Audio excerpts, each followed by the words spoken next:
नमस्कार साथियों, केसी सामुता YouTube channel पर आपका स्वागत है।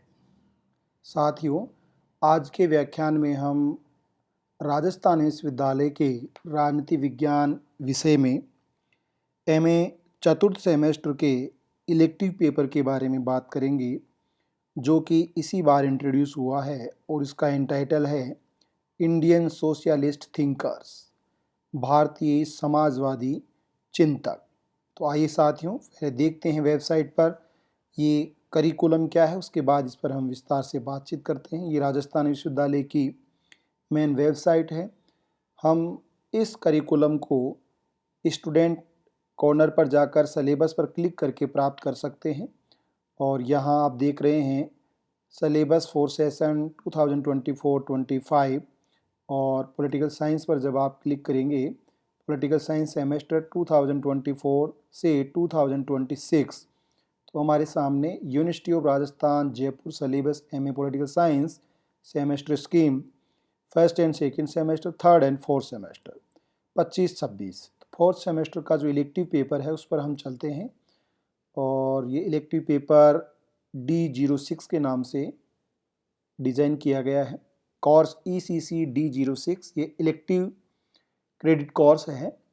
D06 इसके कोड हैं और इसका शीर्षक है Indian socialist thinkers. Course content की हम बात करें तो जो भारतीय राजनीतिक दर्शन है उस दर्शन की वैज्ञानिक तार्किकतावादी जो शुरुआत है वो तथागत बुद्ध के चिंतन से मानी जाती है। सोशलिज्म का जो कॉन्सेप्ट हम वेस्टर्न में पढ़ते हैं उसका अगर इंडियन सिनेरियो हम देखेंगे, इंडियन पर्सपेक्टिव ऑफ सोशलिज्म हम देखेंगे, तो वह हमें बुद्धिज़्म की फ़िलोसॉफी में सबसे पहले दिखाई देता है। इसलिए बुद्ध का जो धम्म है, इसको हम धम्म संघ और बुद्ध के नाम से जानते हैं।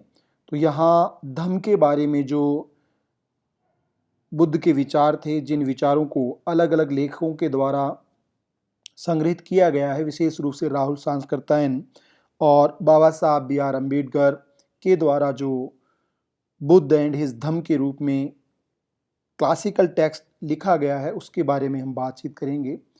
दूसरे लेखक इसमें हैं समाजवादी चिंतक महात्मा ज्योतिबा फुले, जिनकी बहुत सी रचनाएं हैं और उनमें से एक रचना जो सोशलिज्म के बिल्कुल नज़दीक है, जो सर्वहारा वर्ग के नज़दीक है, जो किसान वर्ग के नज़दीक है, जो मजदूर वर्ग के नज़दीक है और जो आज भी हिंदुस्तान में सबसे अधिक शोषित है, उनमें से एक वर्ग है। उसमें ज्योतिबा फुले द्वारा लिखित पुस्तक किसान का कोड़ा ये करिकुलम में शामिल है। इसके बाद भगत सिंह, शहीद आज़म भगत सिंह के द्वारा लिखित पुस्तक, जो एक छोटी सी बुकलेट भी आप कह सकते हैं और उसे एक श्रृंखला भी कह सकते हैं, why I am an atheist, मैं एक नास्तिक क्यों हूँ। उसमें सवाल और जवाबों के रूप में भगत सिंह का जो समाजवादी चिंतन है उसको उकेरा गया है। M.N. राय, मानवेंद्र नाथ रॉय के द्वारा जो एक ह्यूमनिज्म को लेकर नया आइडिया है, इंडियन पर्सपेक्टिव है, जिसे न्यू ह्यूमनिज्म के नाम से, नव मानववाद के नाम से जाना जाता है, उसके बारे में बातचीत की जाएगी। जयप्रकाश नारायण, जिन्होंने संपूर्ण क्रांति नामक हिंदी जो पुस्तक है उसके बारे में हम बातचीत करेंगे। राम मनोहर लोहिया के द्वारा लिखित पुस्तक द कास्ट सिस्टम, तो लोहिया के द कास्ट सिस्टम में क्या आइडियाज़ हैं, विचार हैं, उसके बारे में जिक्र किया जाएगा। चौधरी चरण सिंह के द्वारा लिखित पुस्तक economic nightmare of India, its causes and cure के बारे में, भारत का जो आर्थिक चिंतन है या इंडियन इकोनॉमिक थॉट है, उस थॉट को बखूबी चौधरी चरण सिंह के द्वारा इस पुस्तक में दर्ज किया गया है, जिस पर हम बातचीत करेंगे। और मान्यवर कांसी राम के द्वारा लिखित पुस्तक दी चमचा एज के माध्यम से उनके विचारों के बारे में जानेंगे। सजेस्टेड रीडिंग्स में साथियों चौधरी चरण सिंह द्वारा स्वयं के वो खुद ही लेखक हैं, तो economic nightmare of India, its causes and cure के बारे में जो हम क्लासिकल टेक्स्ट से अध्ययन करेंगे। जवाहरलाल जो JP नारायण है, उसकी picture of Sarvodaya JR Narayan के द्वारा लिखी, उसके बारे में बातचीत करेंगे। विमल प्रसाद के द्वारा लिखित सोशलिज्म, सर्वोदय एंड डेमोक्रेसी है। धनंजय कीर की लिखित पुस्तक महात्मा ज्योतिबा फुले है। दुर्गा प्रसाद शुक्ला द्वारा लिखित ज्योतिबा फुले NCERT दिल्ली। राहुल सांस्कृत्यायन द्वारा लिखित बौद्ध दर्शन। तारा बख्ता के द्वारा लिखी हुई तारा भक्त सही सवाल और सही जवाब, धम्म ज्ञान फाउंडेशन।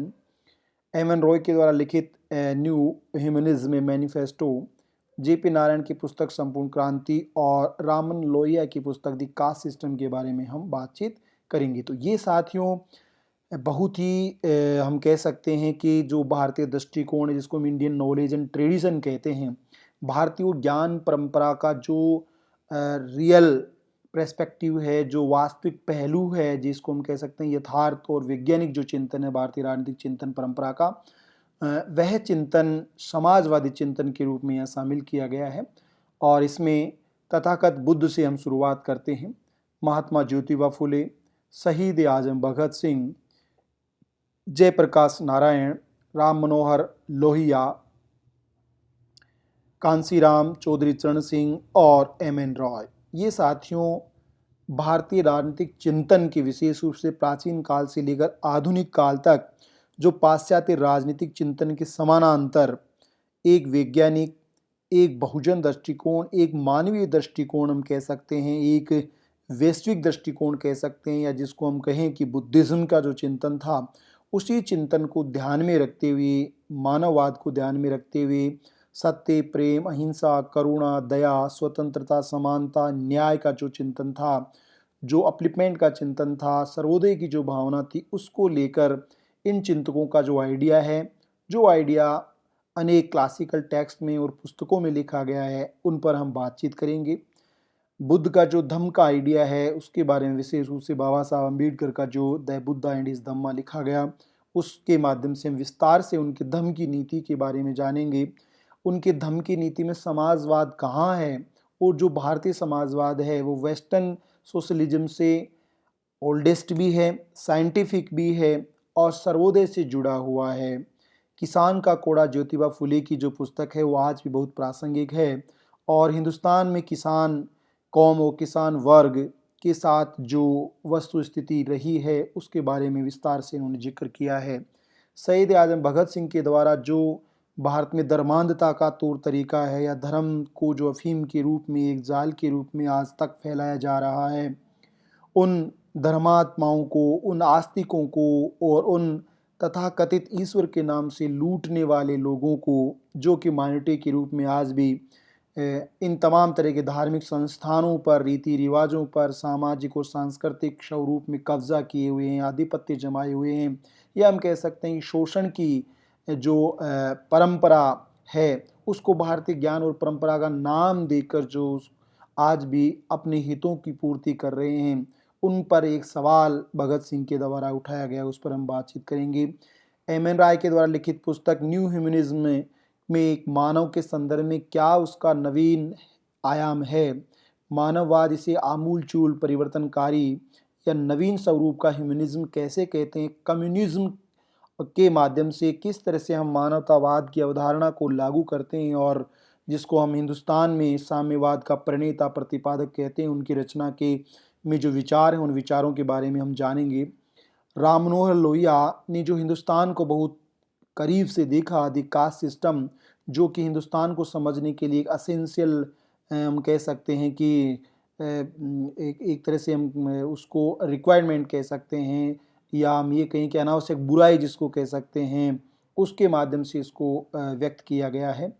मान्यवर कांसीराम के द्वारा जिसको द चमचा एज के माध्यम से, कि क्यों हिंदुस्तान में वो अल्पसंख्यक या वो लोग जो चमचे चापलूसी में यकीन करते हैं बहुत आगे बढ़ जाते हैं, और वो चमचा एज को हम पढ़ेंगे तो बेखूबी हमें हमारे आसपास और हमारे समाज में, परिवार में, हमारे विभाग, विश्वविद्यालय में, बड़े बड़े संस्थानों में ऐसे चमचे, जैसा चित्र में दिखाया गया है कि वो चमचे किस तरह से अपनी चमचागिरी करके आगे बढ़ते हैं, उसको दी चमचा एज के रूप में कांसीराम ने बहुत ही बेखूबी बयान किया है, जो बहुत ही रोमांचकारी और ज्ञानवर्धक पुस्तक है। आर्थिक नज़रिया राजनीति विज्ञानियों के लिए, स्पेशल रूप से जो भारत के प्रधानमंत्री भी रहे, मुख्यमंत्री उत्तर प्रदेश रहे, और तमाम उन्होंने आजीवन बेरोजगारी, भ्रष्टाचार, जमींदारी, भूखमरी के खिलाफ जो संघर्ष किया, उसको किस तरह से भारत के किसान की तस्वीर, भारत की इकोनॉमिक जो पिक्चर है कैसे बदली जा सकती है, वो idea, economic nightmare of India, Bharat के सबसे अधिक पढ़े लिखे और लेखक, या हम कह सकते हैं कि जो विजनरी इकोनॉमिक आइडिया था, उनमें चौधरी चरण सिंह शामिल हैं, उनके विचारों को हम पढ़ेंगे। जयप्रकाश नारायण की टोटल रिवॉल्यूशन जो समग्र क्रांति है, हर क्षेत्र में हमें आमूल चूल बदलाव करना होगा, परिवर्तन करना होगा, तब हमारे लिए आने वाली व्यवस्थाएं जो हैं वो सकारात्मक होंगी। और जो एक तबका है जिसे हम बहुसंख्यक कह सकते हैं, हिंदुस्तान का तबका कह सकते हैं, कंट्री मैन कह सकते हैं, कॉमन मैन कह सकते हैं, सर्वहारा कह सकते हैं, उसका अपलिफ्टमेंट होगा।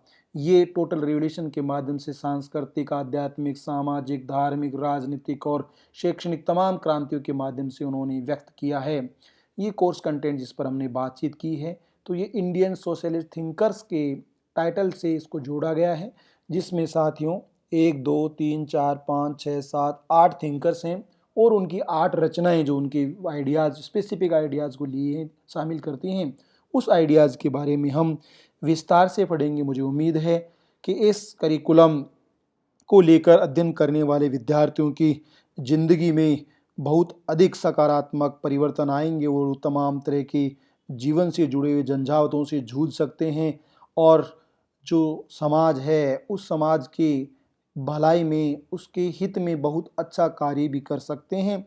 मेरे ख्याल से आठों विचारक हमें यही प्रेरणा देते हैं कि जो हम समाज से लेते हैं बुराइयां, उन्हें हमें छोड़ना चाहिए और जो अच्छाइयाँ समाज से हमें मिली हैं, जो हमारे चिंतकों से मिली हैं, उन अच्छाइयों पर हमें चलना चाहिए ताकि हमारा जो त्याग है, समर्पण है, वह आने वाली पीढ़ियों के लिए सुविधा बन सके, सरलता बन सके, उनको लाभ प्रदान कर सके। शायद यही सोचकर इन तमाम हिंदुस्तान के नायकों ने भारत की आवाम के लिए, भारत की आम जनता के लिए, कंट्रीमैन के लिए संघर्ष किया होगा, अपने जीवन का बलिदान दिया होगा। तब जाकर आज बहुत से जो नीचे के तबके हैं, आम आदमी हैं, उन लोगों को जीवन जीने का अवसर मिला है। अब हमारी ये ड्यूटी है, हमारा कर्तव्य है कि हम इनसे किस तरह की प्रेरणा लेते हैं या इनके माध्यम से जो लाभांश हमें मिला है उसमें हम ऐशो आराम करते हैं या अपना पेट पालते हैं।